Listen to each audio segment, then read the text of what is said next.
सकते हैं। बाद में यह रूल जाके गलत साबित। सबसे पहले क्या है, ऑक्टेट रूल का मतलब होता है आउटर मोस्ट सेल में आपके पास 8 इलेक्ट्रॉन होने चाहिए, यानी बाहरी जो सेल होता है उसमें आपके पास 8 इलेक्ट्रॉन होने चाहिए, केवल हाइड्रोजन और हीलियम को छोड़ के, क्योंकि हाइड्रोजन और हीलियम डुप्लेट रखते हैं। डुप्लेट का मतलब होता है नंबर ऑफ इलेक्ट्रॉन्स आर 2, ये केवल 2 इलेक्ट्रॉन्स रखते हैं। तो देखिए हम कुछ एग्जांपल समझ लेते हैं। जैसे कार्बन है, कार्बन का एटॉमिक नंबर 6 होता है। इलेक्ट्रॉनिक कॉन्फ़िगरेशन, EC मतलब इलेक्ट्रॉनिक कॉन्फ़िगरेशन। तो पहले सेल में हम 2 रखेंगे, पहले सेल में हमने 2 रखा तो हमारे पास 6 था, 6 में से 2 निकल गया तो हमारे पास बचा 4, तो 4।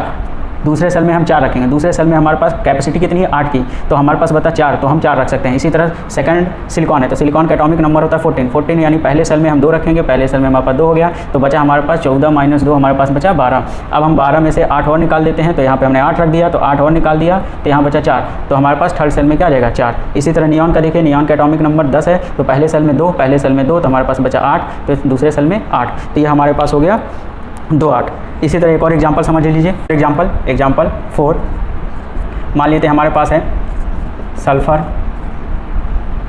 सल्फर का एटॉमिक नंबर होता है 16, तो 16 पास है कितने 16 है, 16 में से 2 माइनस कर दिए तो हमारे पास बच गया 14। अब 14 में से 8 माइनस कर दीजिए तो कितना बचे, 8 माइनस किया, यहाँ पे 8 रखा है, 8 माइनस करते ही हमारे पास 6 बच गया। तो यहाँ पे कितने हो गए, पहले सेल में क्या हो गया, पहले सेल में 2 इलेक्ट्रॉन हमारे फिल हो गए, दूसरे सेल में हमारे पास 8 इलेक्ट्रॉन फिल हो गए, अब हमारे पास बचा 6, और तीसरे सेल में हमारे पास कैपेसिटी कितनी 18 रखने की, तो हम यहाँ पे 6 रख दिए।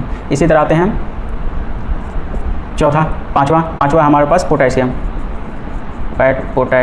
यानी इसका एटॉमिक नंबर होता है 19। तो देखिए पोटेशियम का एटॉमिक नंबर होता है 19, तो हमारे पास इसका इलेक्ट्रॉनिक कॉन्फ़िगरेशन करेंगे तो पहले में 2 हो गया तो हमारे पास बचा 17 यानी 17 में से 8, अब हमारे पास 8 हो गया तो 17 में से 8 माइनस कर दिया, 8 हमने रख दिया, 8 माइनस किया तो 9 बचा। कितना बचा हमारे पास 9 बचा, तो 9 बचा। अब हमारे पास थर्ड सेल में हम 18 से ज़्यादा नहीं रख सकते लेकिन 18 से कम रख सकते हैं, तो हम यहाँ पर 9 रख सकते हैं, जो कि ये काम नहीं हुआ, ये नहीं है।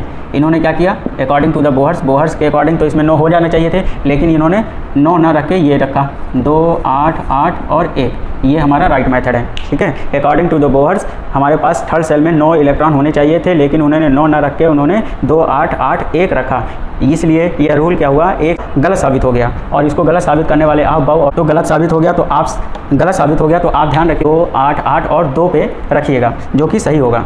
तो आपको किस रूल को फॉलो करना है, आपको फॉलो करना है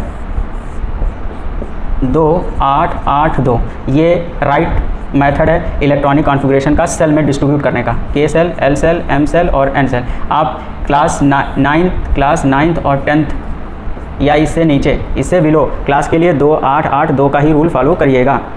नेक्स्ट वीडियो में हम बताएंगे कि आप बाउ के अकॉर्डिंग इलेक्ट्रॉनिक कॉन्फ़िगरेशन कैसे होता है, जो कि सभी एलिमेंटों पे लगभग फिट बैठा।